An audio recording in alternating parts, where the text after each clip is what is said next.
दिनै आङो बिपिएफ दोलोनि सासे एमएलए हिसाबै बर्तमान आसामनि मन्त्रि हिसाबै नैबे समस्तिनिफ्रायनो आं देरहालांनाय एमएलए हिसाबै आं बिराद गोजोनदों। दिनै जोंनि थांनाय इलेक्सनाव रायजो राजानो होनाय जि मोनबा गेरेन्टि नैबे मोनबा गेरेन्टिनि एकदम गिबि दिनै स्किम होजेननायखौ जों मावजेननो हाबाय पासनि सेरफाङाव। दिनै बेवहाय सेल्फ हेल्प ग्रुपनि 900आ मोनबाय। 100 जन जोंहा जायफोरनाखि निबनुवाफोर बेकारफोर बिसोरो 2 लाख थाखा मोनबाय। आरो बेनिफ्राय हा पाट्टा 25 ना 35आ मोनबाय। आरो बेनिफ्राय ज्येष्ठ नागरिक जायखौ जों बैसोगोराफोर होनो बिथांमोना 100 जन मोननो हाबाय। आरो बेनिफ्राय गोरिब दुखियाफ्राय 1200सो मोननो हाबाय। जिखिनि मोनबा गेरेन्टि दिनै बेखौ मोनजोब्बाय। बिथांमोनखौ आङो आंनिफ्राय अभिनन्दन जासिदों, कनग्रेचुलेसन जासिदों। बिथांमोना जाहाथे बेखौ मोजां खामानियाव बाहायनानै जाहाथे गावनि जिउआव मोनसे सोलायनाय लाबोनो हायो आं बेखौ मिजिंथिदों। ओमफ्राय जोंनि गेजेराव मोनै थाबावगोन बे स्वाभाबिक सेल्फ हेल्प ग्रुपआ खनसेनोथ' होजोबनो हानाय नंला बेखौ। आरो जोंनि गेजेराव बेकारबो थाबावगोन, जोंनि गेजेराव गरिब दुखिया थाबावगोन। दा बेफोरखौ आङो बेखौनो खावलायगोन सोरबा नैबे सेथि खेबनि लिस्टआव थायाखैब्ला खुनु दुखु खालामनांगौनि खोथा गैया। जोंनि जायफोर मोनबा गेरेन्टि स्किम बे जाबाय मोनसे बिटिसिनि फ्लेगशिप प्रग्राम। आरो फ्लेगशिप प्रग्रामखौ जों लादों 5 इयार्सनि थाखाय। आरो मोजां जायोबा बेखौ 10 इयार्सबो जों लांनो हागौ। ओंखायनो बेहाय खुनु गिनांगौ गैया। आंथ' दिनै आरो डाबल गेरेन्टि होबावगोन। बयबो खनसे खनसे मोननानै आरो डाबल मोनबावगोनसो। सेल्फ हेल्प ग्रुपआ जों नेक्स्ट इयार होबानो जोबसिगोन। आरो बे जोबखांबा आरोबाव जि रिमाइनिं 3 इयार्स बेवहाय आरोबाव डाबलबो मोनगोन आरो एमाउन्टआ बांबावगोनसो आरो। मा इस्यु लाना बाहागो लागोन नोंथां?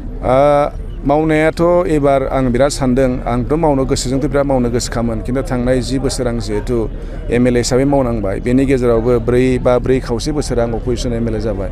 बेखायनो हाजोबाखै। एबार जिहेथु आङो मन्त्रि मोनबावगोन आं बेखौ फुरा कनफिडेन्टआव दङ। आरो बे हिसाबै आं बिराद गिदिर बुस्थु सानदों। अकल आङो समस्तिल' सानबा जाला। उदालगुरि हिसाबै एबार नै बेवहाय मोनसे स्टेट इउनिभारसिटि लाबोनायनि सिमां दङ। मोनसे मेडिकेल कलेज लाबोनायनि सिमां दङ।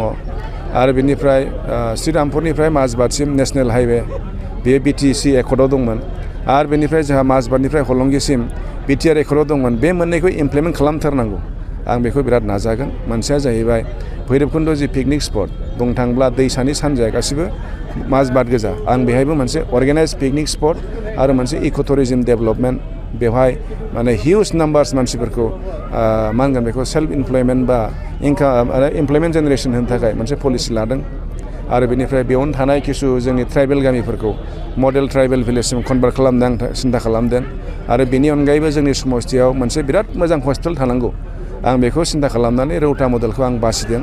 एबार रौता मडेलखौ आङो एकदम माने ओरैबायदि मोनसे मोजां रोखोमनि हस्पिटाल बानायगोन जाहाथे जोंनि गरिब दुखिया बेयावनो सिकित्सा मोननो हायो आरो अपारेशनसिम। आरो मोनसेया जाहैबाय कलेजाबो मोनसे आं ओरैबायदि मोनसे मोजां कलेज बानायगोन। आङो केबिआर डिग्री कलेजखौ आं सायख'दों। आं बेहाय एखेबारे मोजां स्टेन्डार्डनि कलेज बानायनानै जोंनि गरिब दुखिया जाहाथे पिजिसिम फरायनो हायो नैबे बेबस्थाखौ लागोन। आरो बेनि अनगायैबो दंबावो आं एबार आं निजायैनो किसुमान 10थासो गामि आं दिबार डिक्लार होगोन इलेक्सन देरहाग्रोमोना। बे जाहैबाय एमएलए मडेल भिलेज। बे 10था मडेल भिलेजखौ आं एमएलएनि इनिसियेटिभजोंनो गासिबो डिपार्टमेन्टनिफ्राय माल्टि डिपार्टमेन्ट्सखौ लानानै मडेल भिलेज आङो सृष्टि खालामनो नाजागोन। आरो बेखौनो आदर्श हिसाबै लानानै गुबुन गामिफोरखौबो बेजोंनो माने मा होनगोन थुलुंगा होगोन आरो खामानि मावो। आं सा साज्रां थांग्रा मानसि नङा। एखेबारे माने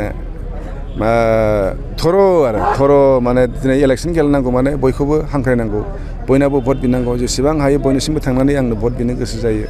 आरो खनसे नङा जाहाथे खननै खनथाम बिनो हायो नामा आं बेखौ गोसो होयो आरो जाहाथे रायजोजों आंहा जिखिनि आंनि माने भट बिनाय बे आंनि मोनसे दायित्व। बे हिसाबै आं बेखौ मावफुंनो लुगैयो। ओंखायनो जेरावबो हाबदों। आरो थांनाय जि 6 मासाव आं जि खामानि मावो दासान्दि फिथा हागासिनो आङो।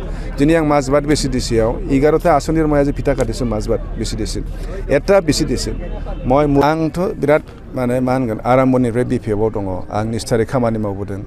2005 सनाव जिहेतु बिपिएफआ जन्म जादों बेनिफ्राय आं दङ। फाउन्डार आङो जेनेरेल सेक्रेटारि धनस्रि समस्तिनि। आङो खनथाम जेनेरेल सेक्रेटारि जादों। जिल्लायाव आं खननै जेनेरेल सेक्रेटारि जादों। बिनि उनावहाय सेन्ट्रेल इउथ बिपिएफनि आंखौ आफादगिरि बानायदों। 10 बोसोर एखेराहे आङो एकदम एक्टिभ पलिटिक्सआव आं इनभल्भमोन। बिपिएफआव खुनु साइड पार्टआव नङा एक्टिभलि आं खामानि मावदों। निस्सय बिनिनो आंनो मोनसे माबा होबाय आंनो मोनसे फिननाय होबाय बा बिनिनो मोनसे आंनो बान्था होबाय। बे बान्था महरै आं एमएलए जाबाय। एमएलएखौबो आं रायजोनि अननायाव खननै जाबाय। जानायनि उनावहाय दिनै जिहेतु जोङो BPF सरकार BTC आव दानो हानानै जोंनि आसामनि पलिटिक्सआव एसे सोलाय सोल' फैबाय सोलाय सोल' फैनानै BPF नो मन्थ्रि होबाय दा मन्थ्रि होनायाव निस्सय बेफोरनि थाखायनो आंनो आंनि दोलोनि हाग्रामा महिलारि बिथाङा गोबां खोथाखौ नायनानै आं थारैनो निस्सय मन्थ्रि होदों दा बेनि सायावथ' रोजा रोजा साबायखर थागोन आरो आं जिखिनि बिबान मोनदों बे बिबानखौ आं निष्ठायै मावफुंदों अकल आंनि समस्तिल' नङा गथाय आसाम गथाय BTC खौ मारै आंनि मोननाय डिपार्टमेन्टजों आं मोजां खामानि मावनो हागोन बेफोराव आं गोसो बायहादों आरो